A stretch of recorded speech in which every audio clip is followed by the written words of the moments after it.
Welcome, everyone. This is John with Living in Our 50s, and today I'm going to talk to you about a book that I started reading, and I think it'll be helpful to a lot of y'all. If y'all are interested in this content, then I think this will be a good one for you. But before I go there, just wanted to mention that this is day 32 of the vlog.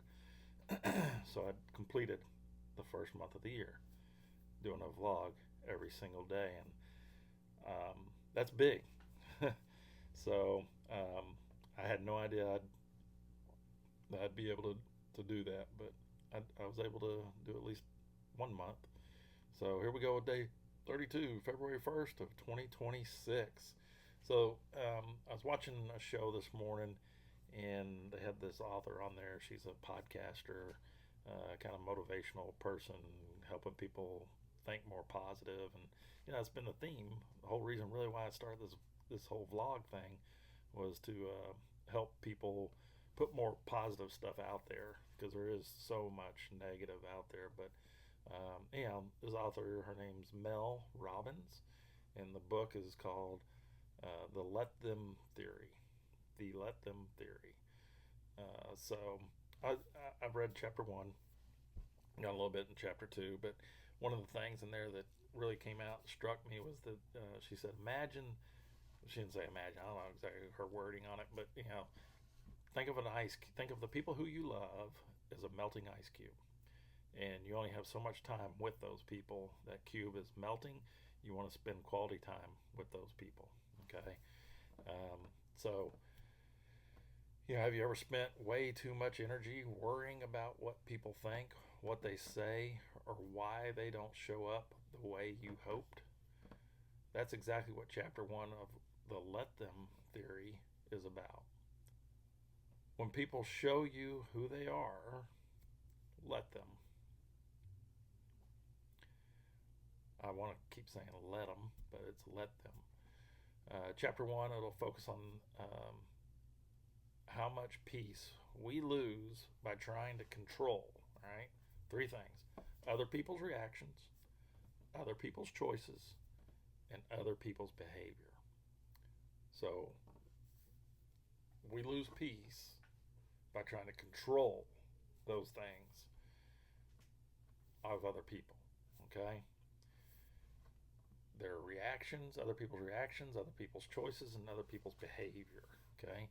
She explains that the moment someone disappoints you, ignores you, or doesn't meet your expectations, your instinct is to chase clarity or fix it.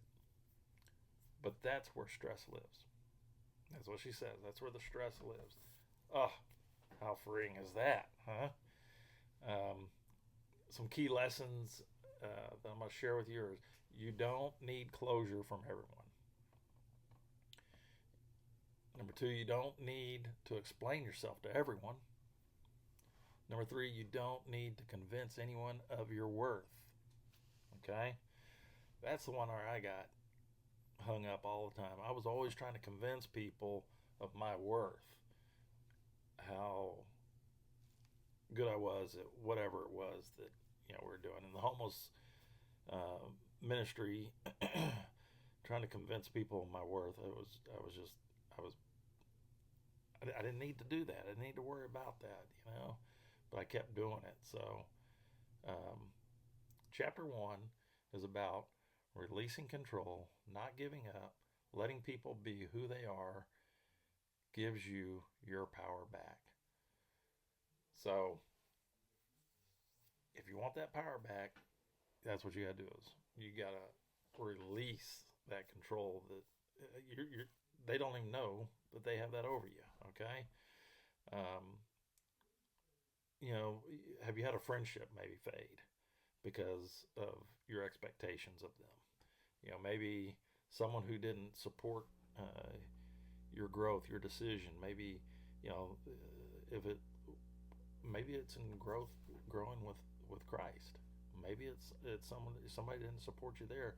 Sometimes these can be healthy relationships that are lost for the time being. I mean, right now, not long term. You definitely want to reconnect with them and let them see who you are now that you know Christ. That's something maybe that has changed. a situation where you kept over explaining, yourself. I know I did that a lot. I kept trying to convince people of my worth a lot, and you just don't need to do that. So when I stop chasing answers and I just let them, I feel lighter. You'll feel lighter. So when you stop chasing answers and you just let them, you'll feel lighter. You know, something I want to add here, since this is kind of a faith thing, anyhow. Sometimes letting them is also trusting God. Not every door that closes needs to be forced back open. Kind of, if you started, I know stories of people who were Muslim and they converted to Christianity, and their family has nothing to do with them now. They don't need that door open back up. That can be not toxic, it can be deadly. So, yeah, I just, for years, I was, man, I was just a horrible employee. I mean, God, when I worked at Pepsi, I was a horrible employee. I was angry all the time. Nobody could tell I was a Christian. I didn't act like a Christian. Um, I don't know. I was living in depression at the time, so that's not really the same. But then when I went into work in the ministry, there was people that just didn't like me because I was angry. I was just an angry SOB, and I thought things should have been done a certain way. I'm very, how do I say, I have a way about me that I want things done, and I expect others to do them the same way. That's not fair to them. I wasn't in charge of them. I wasn't, their boss, but I had those expectations of them. That wasn't fair. So if you're watching this and you're one of those people, I apologize. Sincerely, I apologize. Owning my own business now, I kind of have the fortune of I don't have to answer to anybody else other than my wife and God, but I just got me to look at now. So, maybe one day when I got employees, it'll change a little bit, but we'll see. We'll cross that bridge when we get to it. But yeah, I'm liking the book. I suggest you to pick it up.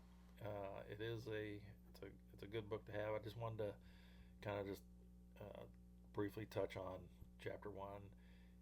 I encourage you to read it. I may not touch on every chapter. We'll see how it goes. I'm a little bit into chapter 2, but remember, think of everybody as an ice cube melting. Everybody that you care about is an ice cube melting, and you need to spend quality time with them. I remember years ago, Francis Chan did a message. It was at Catalyst, I think, and he had this stop clock. I want to say he set the timer for 60 minutes, and it was just counting down. He said, imagine if your life is like that. You have a countdown of when your life's going to end. How are you going to spend that last 60 minutes? How are you going to spend that time? Are you going to spend it worrying about other things that you don't need to worry about, or spend it on the things that you do need to worry about? That's what I want to leave you with. And with that, I just wanted to say that the other day, I did a little kind of just a little nod to my dad. It would have been his 85th birthday if he was still with us, but he passed. It'll be 10 years this year.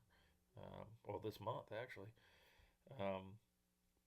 It'll be 10 years, and he and my mom both are gone. My mom died in 2002, New Year's Eve 2002, I believe.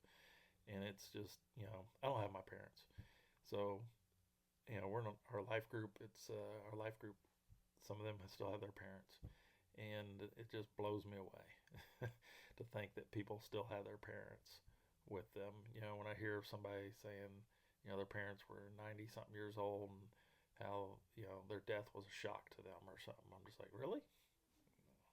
Anyhow, for whatever it's worth, if your relationship is estranged with your parents or something like that, or a sibling or somebody, life's too short, y'all. Life is way too short. Hear me. Life is too short to let that get in the way. Repair it. Repair your relationship. Okay? That's all I got. As I always say, if the Lord wills, we'll see you in the next vlog. God bless.